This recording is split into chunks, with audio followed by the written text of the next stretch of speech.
What's going on? It's Jesse, and in today's video, I'm going to give you a killer 15-minute ab workout that you can use at the end of any full training session, or you can use on an active rest day.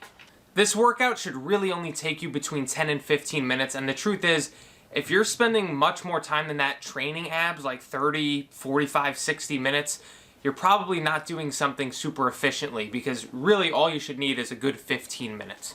And realistically, you can train abs between 2 and 3 times per week, so feel free to save this video if you like it and throw it in at the end of a couple of your sessions each week.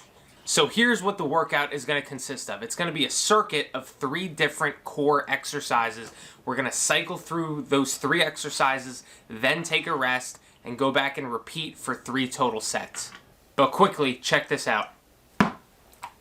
Then, once we've completed that circuit for 3 total rounds, we're going to complete 3 minutes worth of a plank as a finisher. If you can bang out the full 3 minutes in one plank, go ahead and do that. If not, feel free to break it up into multiple sets.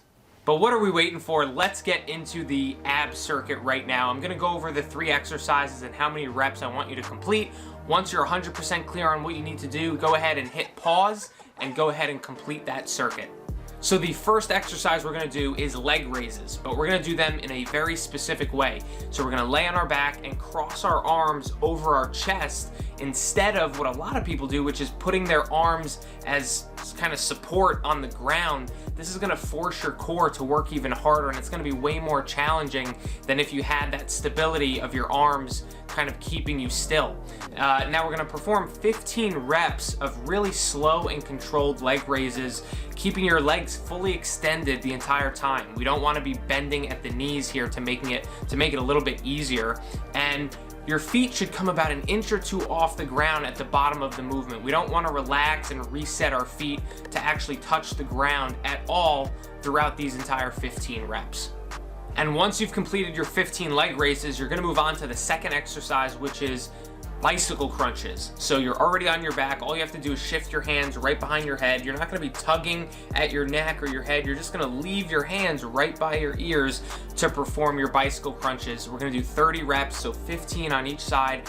And the point of this one is to really go as slow and controlled as possible. We really want to maximize the time that your core is working, the time under tension that your core is actually at work. So if you're going super fast and banging out those 30 reps quickly, that's not going to be advantageous. That's not going to give you better results. The slower you go, the better results you're going to see and the stronger your core is going to get. And when you're done with your 30 bicycle crunches, you're going to move on to the final exercise in the circuit, which is a sit-up crunch. And I'd like to apologize in advance because these are the worst one in the circuit. So for these ones, you're going to start on your back and you're going to slowly sit up into an upright position while bringing your knees into your chest. You're going to pause for a second in that position and then return back to the starting position, which is laying down completely flat. So we'll do 15 reps of this exercise, and you want to make sure to keep your chest up and your back as flat as possible during the crunch portion of this movement. And we don't want to be hunching or rounding our back because that's going to take some of the core activation out of it. And with our arms, ideally we want to have them extended in front of us or to the side of us so that our core is forced to do most of the work here. Whereas if that's like way too hard for you, an alternative could be to gently place them on the ground near you for some support. But there you have it. That is our core circuit. After you complete all 3 exercises, then go ahead and rest for 1 to 2 minutes, and then go back and repeat for 3 total sets. Now, once you've done that, we've got our core finisher for this workout, which is 3 minutes worth of a plank.